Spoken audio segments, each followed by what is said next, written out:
अस्सलाम वालेकुम नाज़रीन, मेरा नाम अली हैदर है। आपका शुक्रगुज़ार हूँ कि आपने मेरी ये वीडियो देखने के लिए वक्त निकाला। अगर आप ये चैनल फॉलो करते हो या पेज को सब्सक्राइब करते हो, आपने नोट किया होगा मैंने कुछ दिन पहले एक ख़बर आपको दी थी। उस ख़बर का चर्चा पाकिस्तान में नहीं है, अनफॉर्चुनेटली उस ख़बर का चर्चा हिंदुस्तान में है। हालांकि उसका ताल्लुक़ इस ख़बर का एक पाकिस्तानी लड़की से है। हिंदुस्तान का हर मीडिया चैनल, यहाँ तक के बड़े बड़े इंटरनेशनल चैनल्स भी इस वक्त हिंदुस्तान में इस खातून का इंटरव्यू लेने के लिए बेचैन है। और इस वक्त बहुत बड़ी मीडिया फ्रेंजी एक बनी हुई है ऑल ओवर द इंडिया, जिसमें सीमा को डिस्कस किया जा रहा है। अच्छा जनाब, अब मैं आपको बड़ी एक इंटरेस्टिंग स्टोरी बताने जा रहा हूँ, जो कि पहले मैं बता चुका हूँ, लेकिन मुख्तसरन बता दूंगा उसका बैकग्राउंड, उसकी जो अपडेट है वो मैं आपको बता देता हूँ। सीमा ग़ुलाम हैदर की बीवी, सिंध से उसका ताल्लुक़ है, लेकिन अब वो ना पाकिस्तानी रही हैं ना मुसलमान रही हैं। ये बहुत कम ऐसा होता है कि मुसलमान लड़कियां या मुसलमान लड़के वो कोई और मज़हब इख्तियार कर लें, हिंदू मज़हब इख्तियार कर लें। इस खातून ने अपने शौहर को छोड़ा, 4 बच्चों की माँ है, भाग के पाकिस्तान से भाग के भारत चली गई। पाकिस्तान से भाग के भारत जाने की भी बड़ी दिलचस्प कहानी है, पहले वीडियो में बता चुका हूँ, लेकिन दोबारा बता दूंगा वो कहानी आपको। और उसके बाद इसने जो है वहाँ जाके हिंदू मज़हब भी इख्तियार कर लिया। तो इस वक्त ये पूरे हिंदुस्तान की बहू बनी हुई है। नाज़रीन, पाकिस्तानी इतने खामोश हैं और मैं बड़ा हैरान हूँ पाकिस्तानी हुकूमत पे। आज ख़बर आ रही थी कि $2 अरब हमें सऊदी अरब ने देने का वादा कर लिया है, उस पर हम लुड़ियाँ मार रहे हैं। मतलब जब जब हमें भीख मिलती है ना, हम उस पर लुड़ियाँ डालना शुरू कर देते हैं। इस बात पे कोई बात ही नहीं कर रहा है कि ये हो क्या रहा है भाई। और मैं आपको एक इंटरेस्टिंग बात, उससे भी ज़्यादा इंटरेस्टिंग बात ये बताऊं, ये इस साल का दूसरा या तीसरा वाक़या है। इससे पहले जनवरी 2023 में भी ऐसी एक लड़की भाग के इंडिया जा चुकी थी। और पबजी, और मज़े की बात है, पबजी खेलते खेलते इनकी भी जो मोहब्बत है, आपस में जो मोहब्बत हुई है दोनों की, वो पबजी के ऊपर हुई है। और उस लड़की के साथ भी यही हुआ था। तो अब मुझे तो लगता है कि बाकायदा तौर पर ये एक पूरी कैंपेन है जो चलाई गई है यहाँ की मुसलमान लड़कियों को वर्गलाने की। और इंडिया के अंदर जो है वो पता नहीं किस किस्म की इनको ख्वाब दिखाए जाते हैं और ये भाग भाग के जा रही हैं यहाँ से। आपको याद होगा वो दुआ ज़हरा केस, मैंने आपसे कहा था कि लड़कियों को, ये जो 16 साल की लड़की होती है, शादी करने की गर्ज से पंजाब आ जाती है, क्योंकि पंजाब में कम से कम उम्र 16 साल है, और यहाँ से फिर जो है वो चाइना भेज दी जाती है। तो ये पूरा गैंग था। अब मुझे लगता है ये भी एक बाकायदा पूरी एक वारदात है जो की जा रही है। खैर, इस स्टोरी के बारे में मैं आपको मज़ीद बताता हूँ। उससे पहले आपको ये बता दूँ कि एक सीरीज़ है इस एक ख़बर के हवाले से जो कि मुसलसल मेरे चैनल पर चलती आ रही है। तो अगर आप वो भी देखना चाहें तो चैनल पर जाके देख सकते हैं। अच्छा जी, इसने, लड़की ने ये कहा है कि मुझे आप गोली मार दो, मैं ख़ुदकुशी भी कर लूँगी, यानी सीमा, और मुझे जो है वो आप बेशक फांसी पे लटका दो, लेकिन मैं सचिन को छोड़कर नहीं जाऊँगी। इस लड़की ने किया क्या? 2014 में इसकी शादी होती है ग़ुलाम हैदर नामी एक शख्स से। कराची का रिहायशी था, रिक्शा ड्राइवर था।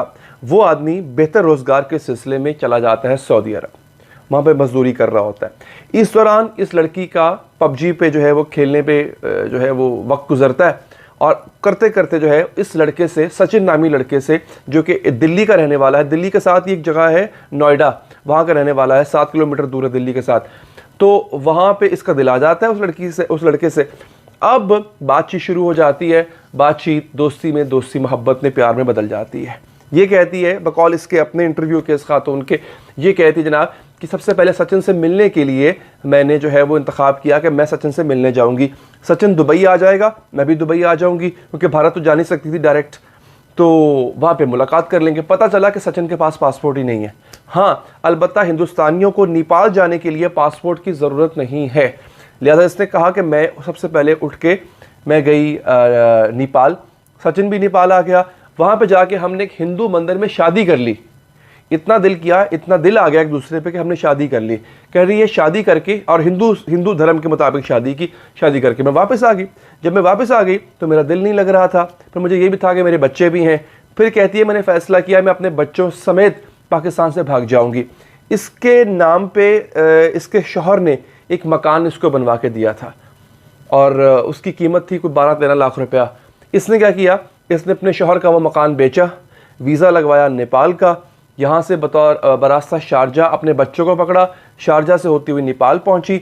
नेपाल पहुंच के कहती है वहाँ पे सचिन भी आ गया, फिर हमने वहाँ से जो है वो भारत के अंदर एंटर होने का फ़ैसला किया। अब नेपाल के ज़रिए अगर आप भारत में एंटर हो रहे हैं तो ना आपको वीज़ा चाहिए, ना कोई इतनी ख़ास चेकिंग होती है, आपका आधार कार्ड जिसको शनाख्ती कार्ड कहते हैं वो सिर्फ देखते हैं। तो कहती जनाब मैं अपने शौहर का शनाख्ती कार्ड था, यानी सचिन का शनाख्ती कार्ड था, मैंने ये प्रिटेंड किया कि मैं बीमार हूँ, शनाख्ती कार्ड मेरा कहीं गुम गया हुआ है। तो खैर थोड़ी बहुत पूछताछ के बाद उन्होंने इसको इंडिया के अंदर आने दिया। जब आने दिया तो इसकी हो गई मुखबरी, कुछ अरसा रहती रही है अपने शौहर के साथ या बराए नाम शौहर के साथ, फिर इसकी हो गई मुखबरी। जब मुखबरी हो गई पुलिस उठा के ले गई इसको, मीडिया ने कहा जी इंडियन जासूस है, इस पर इल्ज़ाम लगे। सचिन जो इसका शौहर है उसको भी पुलिस उठा के ले गई, दोनों पे मुकदमा दर्ज हुआ इलीगल एंट्री का और ये अंदर। अभी कुछ दिन पहले, 1-2 दिन पहले इनकी ज़मानत हुई है। जैसी ज़मानत हुई है ये अपने घर में वापस आए हैं तो एक हुजूम है जो कि इंडियन मीडिया का वो इनके घर पे बैठा हुआ है। बीबीसी ने स्टोरी को रिपोर्ट किया, बीबीसी भी कह रहा है कि इनसे बात करने के लिए हमें कई घंटे इंतज़ार करना पड़ा। तो जनाब ये थी सीमा की कहानी। सीमा ने क्या किया, सीमा ने अपने गले में वो जो एक होता है हिंदू रिवायत के मुताबिक जो एक वो स्कार्फ होता है वो लिया हुआ था, उस पर राधे श्याम लिखा हुआ था अगर मैं गलत नहीं हूँ तो, या उसके साथ साथ वो उसने बिंदिया भी लगाई हुई है, सिंदूर भी लगाया हुआ है, गले में मंगलसूत्र भी पहना हुआ है जो कि हिंदू धर्म के मुताबिक पहना जाता है। तो इन्होंने वो एग्जैक्टली वैसा एक रूप भी वैसा ही धारा हुआ है, क्योंकि ये इन्होंने कन्वर्ट कर लिया है। She is not a Muslim any more, अब ये हिंदू हो चुकी हुई हैं, ये यूँ कह लें कि मुर्तद हो चुकी हुई हैं सीमा। तो इन्होंने अपना मज़हब चेंज कर लिया हुआ है। अब ये ख़ुद कह रही हैं कि मुझे ख़ुदकुशी करना पड़ी मैं कर लूँगी, मैंने पाकिस्तान वापस नहीं जाना।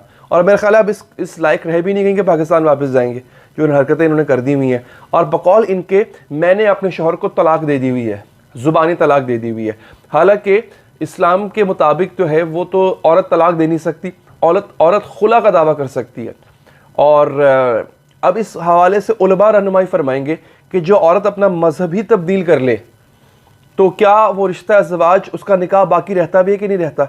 मतलब 2 मुसलमानों का निकाह हुआ था, उसमें से एक शख्स मुर्तद हो गया, उसने मज़हब तब्दील कर लिया। अब मुर्तद होने की सज़ा जो भी है वो तो एक और बात है, उस पर बाद में बहस होगी। लेकिन क्या वो निकाह बाकी रहता है दोनों का या नहीं रहता, इस पे उलमा जो है वो हमें रहनुमाई हमें फरमाएं। तो ये एक ऐसी स्टोरी थी नाज़रीन कि जिस पे इस वक्त बहुत चर्चा हो रहा है, बहुत कम लोग इस पे बात कर रहे हैं। तो मैंने चाहा कि इस पे कम से कम पाकिस्तानियों को कम से कम मैं अपडेट रखूं। मज़ीद अपडेट्स के लिए चैनल को सब्सक्राइब ज़रूर करें, पेज को फॉलो करें। मुझे दीजिए इजाज़त, अल्लाह निगहबान।